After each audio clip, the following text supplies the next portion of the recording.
Today we're going to go through the installation of a GPR steering dampener. As you can see right there, it comes with what you see. I do have the mounting bracket sitting on the bike right now.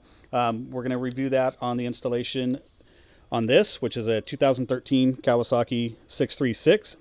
So one of the first things they have you do is, one, you want to obviously make sure you have all your tools, which is I believe an 8mm Allen driver and a 12mm, like an impact socket basically, and you do need a torque wrench. So I've already taken the liberty of unscrewing your steering nut, which is here. You pull the steering nut off with the washer, and then you're actually going to take the bracket, which is this. There's only one way it's going to go on to the handlebar area. So you have a notch that corresponds to right here. You literally just put it on. It's very obvious when it snaps in place. There's literally no other way that you can do it. Just for the sake of looking, you just look on the sides and make sure it's nice and flush and flat. Some bikes are required to use a different steering nut. Different applications are obviously depending on the bike, so make sure that when you do order it, if it's not for a Kawasaki in this case, just read the instructions, read the application manual, or contact GPR. I think they're going to be fantastic when they do it. At that point, you're going to take your washer, which is just a washer, and you're going to take some Loctite. As you can see, there was some on there. I took a steel brush. I'm going to take the rest of it off, and then apply new Loctite. And actually, when you place it in here, what you're going to want to do is tighten it down to, I believe, 58 foot-pound of torque. So make sure you have a torque wrench handy. Out of everything on your bike, obviously you don't want to have issues with your triple tree or your handlebar area. Alrighty, so once, as you can see, we have it torqued down to 58 foot-pounds of torque.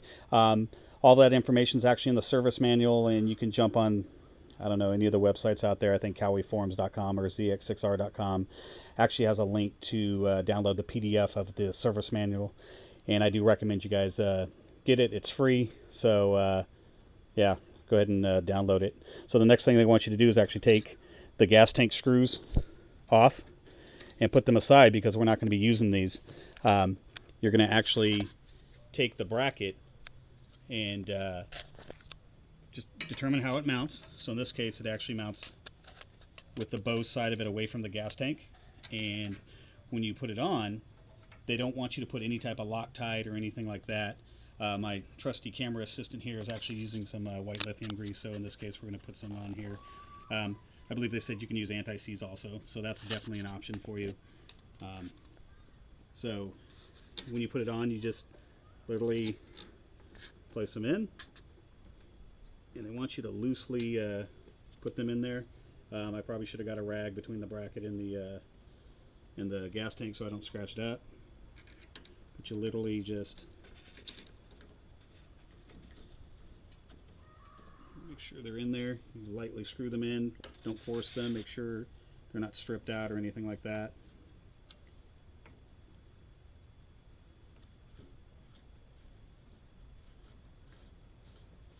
Kind of like that one just looks like it was spinning around. It's giving me a little bit of a hard time here. I know on the forums other people have said they have had some issues installing these, whether or not the brackets have fit or anything like that. So just make sure when you're putting it on that it actually goes in without any resistance. So like this, I'm not really putting any pressure or anything like that on there. The grease itself, obviously you can wipe it off when you're done. So it's not all the way tightened down. We're going to go ahead and grab the steering dampener, which has the mounting screws. Pretty straightforward. I decided to go with black because it just kind of blends in.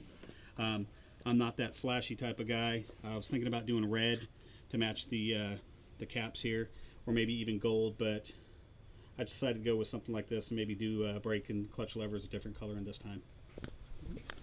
So for the sake of time, we went ahead and snugged these two right here up. We did put some lithium grease on there. Don't tighten them down just yet. What you want to do is make sure that your dampener actually sits flat on there.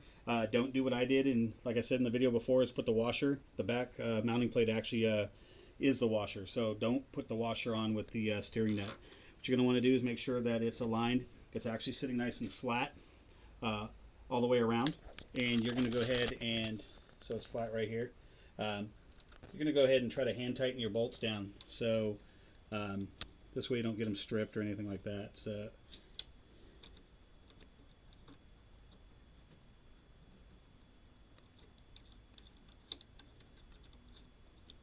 that one's down. It feels like this one's down here too. And then you're going to go ahead and don't over tighten. You're literally going to just snug it up, and then we can test the movement of the dampener itself. They do talk about the post itself that sits in here. You loosen the side screw up while you're mounting it in. Once it's snugged up and everything's free moving, then you're going to go back and you're going to tighten everything down.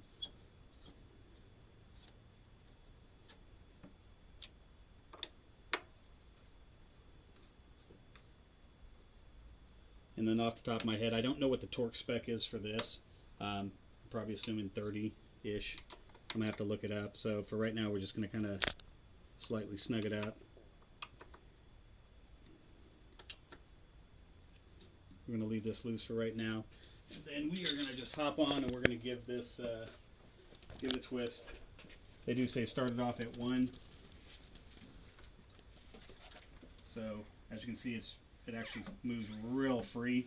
If you get any type of bind in it and you forgot the washer, it won't move at all. So you can literally go through the whole thing where it slowly stiffens it up.